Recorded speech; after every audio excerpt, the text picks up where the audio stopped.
Well, welcome to Technology and Education Today, Part 2 for video conferencing. I'm Richard Smith. And I'm Caroline Crawford. And today we're discussing techniques for video conferencing your classroom. In other words, teaching across distance via video and doing it by desktop video on computers. Oh, it's amazingly wonderful. It takes time to figure out, but it's amazingly wonderful. But this time we're going to talk about different screenshots and having slideshows or other documents, or websites, videos available, and what are the processes that we've learned. Well, the first thing is the 5 P's. Prior practice prevents poor performance. So if you're going, that's good. Yes. I learned that when I was in the Urban Teacher Corps in 1968 as part of the training. Oh, I like it. But when you are manipulating visuals on a screen and also trying to make eye contact with your students and conduct a lesson, the whole process becomes infinitely more complicated. So you have to practice that before you actually have students in your class.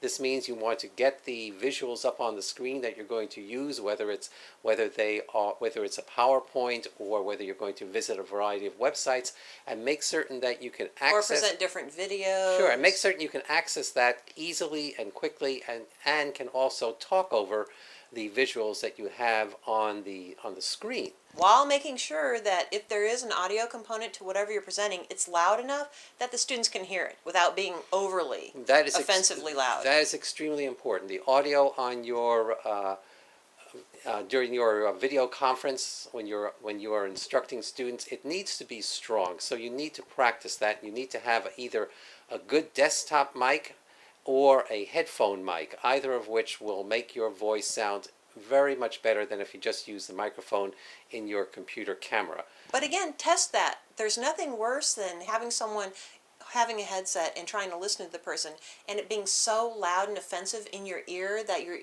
I don't know if you have this, maybe it's just my little weird thing, but my ear actually shuts down. My eardrum starts to hurt because they are so loud and obnoxiously loud. So, and that will reflect back immediately in the expressions of your students on camera. I don't know. So many students are so polite. They won't tell you the truth.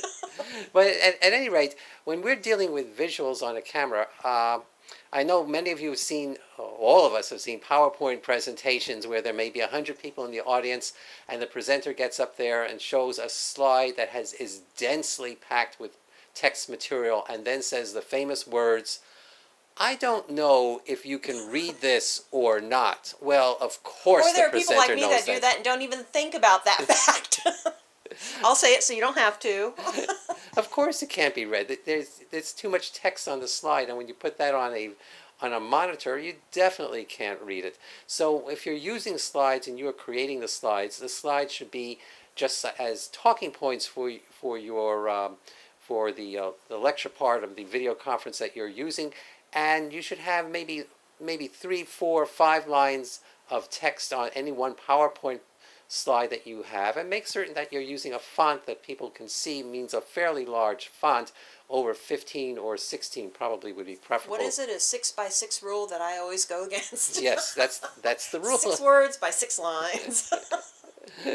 Well, really no smaller than 14-point font type. But another way to get around that, but also because everyone has technological issues, is to ensure that your participants, the students, have the information, have the slideshows, have the documents, know what the videos are going to be so they can access that on their own time as well, if possible, prior to the video conference event. Yes, it depends. So when technological issues happen, they still have the information. They didn't miss anything. Well, and that takes a lot of preparation on the part of the instructor, so that's an option. And if you're very enthusiastic or neurotic, you can do that. Another interesting tip is that we tend to use the monitor that's attached to our laptop or our desktop or whatever we are using for our first video conferences. Actually, it might be a good idea to invest in a large size monitor for your computer, and by large size I'm talking 27 inches. That way, when your students, when you see your students' pictures on the screen, they look fairly large and you can see their expressions. But if you're on a a 14 or 15-inch monitor, the videos of your students are going to be like little postage stamps, so real difficult to see. I was just thinking about assistive and adaptive needs. Whereas anything that's going on within the video conference, it's going to have to be transcribed as well and archived for anyone who wasn't able to attend or who may have needs that they need to be able to view this over and over and over again. So those considerations are vitally important as well. Yes, assistive adaptive needs are going to become, legally speaking, they are very important now. Many people just sort of pay no attention to them. But you need to pick a video conferencing system that will allow for, at the very least, the recording of your video conference instruction. And then there are other constraints which we're not going to go into in this video. See how he shut me down? We just get terribly off topic.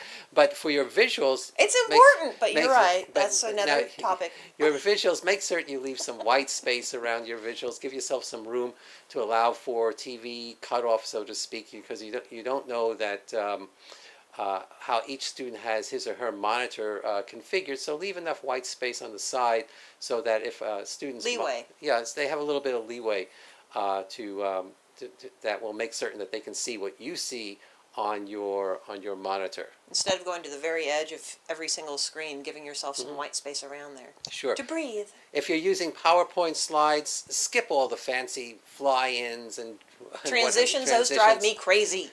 Just do Cute, a yeah, not necessary nor appropriate at the time. Right, that's not going to create student interest. That's going to create student distraction. Annoyance. Yes, just cut. Make it very simple. The simpler that those transitions are and cuts are, the simpler your life is going to be in creating them. It'll take It's less not time. taking away from the message. All these transitions, very cute, adorable. There's already too much going on the screen within a video conference environment. You need to simplify everything so that the student can focus upon what's important at the time. And avoid on your slides fancy type fonts. You don't know what kind of monitor the student has. So all these pretty little fonts, the student may not be able to read, which, again, drives me crazy. Absolutely correct.